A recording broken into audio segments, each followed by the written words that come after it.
Kung fu master, karate master, वो भी एक कोच, फील्ड में एक्सपर्ट है कि नहीं वो भी एक है? फील्ड में तो जाता क्या लिखा सामने में? ग्रोथ। क्या लिखा है? ग्रोथ मास्टर है। ऐसे ग्रोथ वाले प्रोडक्ट्स तो आपको कहीं मिलेंगे, है ना? लेकिन ये वो सबका मास्टर है, ऐसा तो सही। आइए ग्रोथ मास्टर के बारे में थोड़ा जान लेते हैं। मेरे साथ पढ़ते जाइए, ठीक है? इसको क्या पढ़ेंगे तो प्रोनाउंसिएशन भी अच्छा होगा, ठीक है? ग्रोथ मास्टर, ठीक है? आप पढ़ते जाइए ना, पढ़ते जाइए। ग्रोथ मास्टर अन्य पीजीआर का समर्थन करने वाले आईबी क्या है? इसका नाम है इंडोल ब्यूटिक एसिड, है ना? के साथ अमीनो, मतलब अमीनो का एक पार्ट है। अमीनो का क्या है? वो पार्ट है ना, जो आईबी है। फुल्विक और ह्यूमिक का बहुत अनूठा संयोजन है। यह पौधों को वायरल और फंगल रोगों से लड़ने में भी मदद करता है। यह पौधों की समग्र वृद्धि को बढ़ाता है, अधिक फूल लाता है, कलियों को ग्रुप में ग्रोथ लेके आता है, फूलों और फलों को झड़ने से रोकता है, यह फलों का आकार बढ़ाता है, ठीक है? फसल की गुणवत्ता और उपज में सुधार करता है। यह गैर विषैला और गैर जहरीला, यानी कि non toxic and non poisonous, ठीक है ना? तो ये इसके बारे में, प्रोडक्ट के बारे में। आइए ग्रोथ मास्टर यहाँ पे लिखा हुआ ऊपर में पीजीआर। तो ये पीजीआर क्या है, इसके बारे में हम समझते हैं कि पीजीआर क्या है, ठीक है? जैसे पौधों और अगर हम इंसानों की अगर हम बात करें, ठीक है? तो जैसे हम इंसानों को ग्रोथ करने के लिए क्या क्या चीजों की जरूरत पड़ती है? प्रोटीन, मिनरल्स, विटामिन्स, यस और नो। वैसे पौधों में भी ग्रोथ होती है तो उनके लिए भी उनको क्या चाहिए? सर्फेक्टेंट्स चाहिए, उनको भी क्या चाहिए? हार्मोन्स चाहिए, राइट? Yes sir. यस और नो? रिस्पॉन्स करते जाइए तो अच्छा लगेगा बताने में, ठीक है? कोई सो रहा होगा तो एक तमाचा मार सकता है, उसको अधिकार है, नहीं जबरन मत मारना, ठीक है? तो पीजीआर तो क्या होता है? जैसे कोशिकाओं के बारे में जब बात होता है, देखिए साइंस के स्टूडेंट लोग समझते हैं जंतु कोशिका, यस और नो? पादप कोशिका। तो जीव जंतुओं में जंतु वाली कोशिकाएं होती हैं, पेड़ पौधों में पादप कोशिकाएं होती हैं, यस और नो? तो वो कौन सी ऐसी चीजें हैं जो उनमें वो टिश्यूज का निर्माण करते हैं? जैसे ह्यूमन बॉडी ग्रोथ होती है। अब ह्यूमन ग्रोथ का अगर बात करें क्या जाएगा? एचजीएच होता है, ह्यूमन ग्रोथ हार्मोन्स। वैसे प्लांट्स को अगर ग्रोथ करना उसके लिए क्या पीजीआर चाहिए? क्या चाहिए? पीजीआर। मतलब ऐसे रेगुलेटर चाहिए जो प्लांट की ग्रोथ को बढ़ाए, तो पीजीआर के दायरे में होता है। पीजीआर क्या है? क्या लिखा हुआ है? प्लांट ग्रोथ रेगुलेटर यानी पीजीआर हार्मोन आधारित रसायन है जो पौधों को आंतरिक लेवल पर नियंत्रित करता है और कुछ ही घंटों में परिणाम इसका दिखाते हैं। जैसे हम कोई टैबलेट वगैरह खाते हैं तो एक आधे घंटे में असर चालू हो जाता है ना? प्रोटीन खाते हैं, प्रोटीन शेक पीते हैं, क्विक एनर्जी मिलता है कि नहीं मिलता है? तो वैसे कुछ घंटों में तो प्लांट में भी ऐसी सेम होता है। पादप वृद्धि नियामक पौधों द्वारा उत्पादित फैलने योग्य रासायनिक पदार्थ होते हैं। मतलब ये जो पदार्थ होते हैं कार्बनिक पदार्थ, क्या होते हैं ये? कार्बनिक, है ना? एक्सट्रैक्ट होते हैं, उनका एक मिश्रण होता है, ठीक है? इसमें जैसे इंटरनल पौधों के आंतरिक लेवल मतलब क्या होता है? जैसे हम पेस्टिसाइड्स वगैरह लोग डालते हैं और क्या खाद वगैरह लोग डालते हैं, जैसे डाल रहे हैं, यस और नो, ठीक है? तो क्या होता है? जो हार्मफुल जो चीजें होती हैं ना मिट्टियों के अंदर, क्या होता है? वो एकत्रित हो जाता है। क्या हो जाता है? वो फसल बढ़ गई, फसल की बुनाई कटाई हो गई, तो क्या होता है? वो कहीं ना कहीं मिट्टी के अंदर में रह जाता है, नहीं रह जाता है, यस और नो? कार्बनिक पदार्थ, ठीक है? तो पौधों की वृद्धि और विकास को नियंत्रित करते हैं। इन्हें पादप हार्मोन्स और फाइटो हार्मोन्स भी कहा जाता है। किसको? पीजीआर चीजों को, ठीक है? जो प्लांट ग्रोथ में हेल्पफुल होते हैं, ठीक है?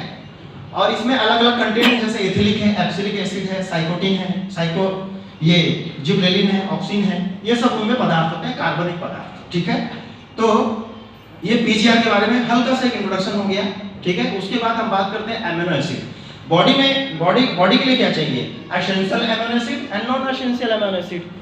एसेंशियल ऐसे होते हैं, एसेंशियल जो बॉडी जब कोई चीजों का निर्माण नहीं कर सकता तो इंसान क्या करता है? उसको बाहर से कंज्यूम करना पड़ता है उसको, क्योंकि वो बॉडी उसका निर्माण नहीं कर पा रहा है, यस और नो? तो सेम पौधों में भी होता है, स्वतः ही निर्माण करने वाले क्लोरोफिल जो प्रकाश संश्लेषण, फोटोसिंथेसिस जो होता है प्रकाश संश्लेषण, तो प्रकाश संश्लेषण से जो विधि होती है उनसे वो अपना भोजन निर्माण कर लेते हैं, लेकिन ग्रोथ करने के लिए उतना काफी नहीं है, यस और नो?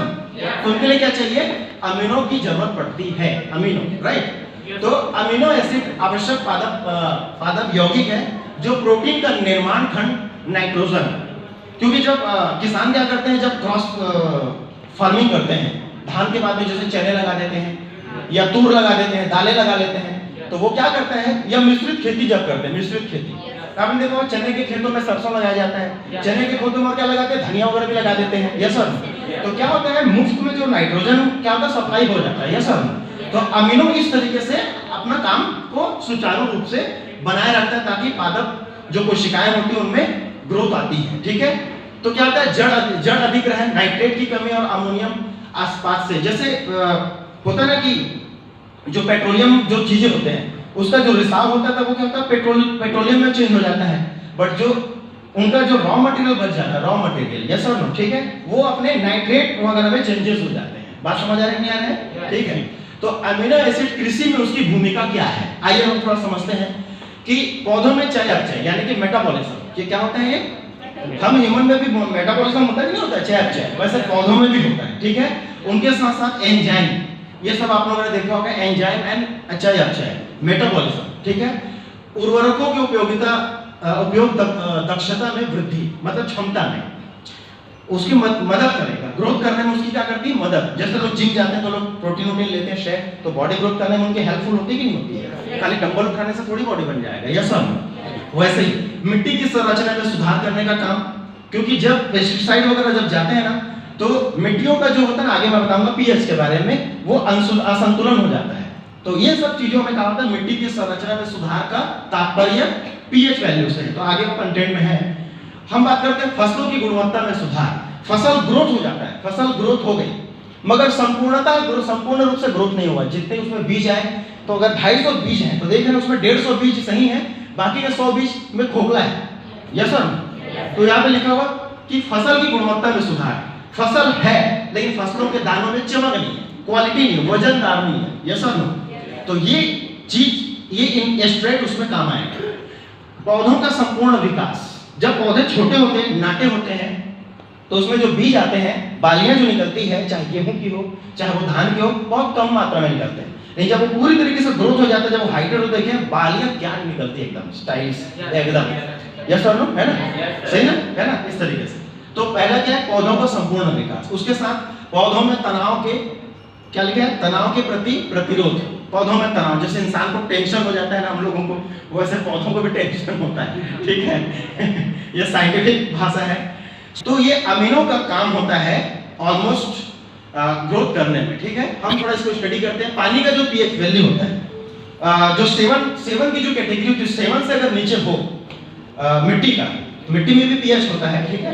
तो 7 से अगर नीचे है तो वो अम्लीयता में आ जाता है, और 7 से अगर ऊपर है तो उसकी क्वालिटी क्षारीयता में आती है, यस सर।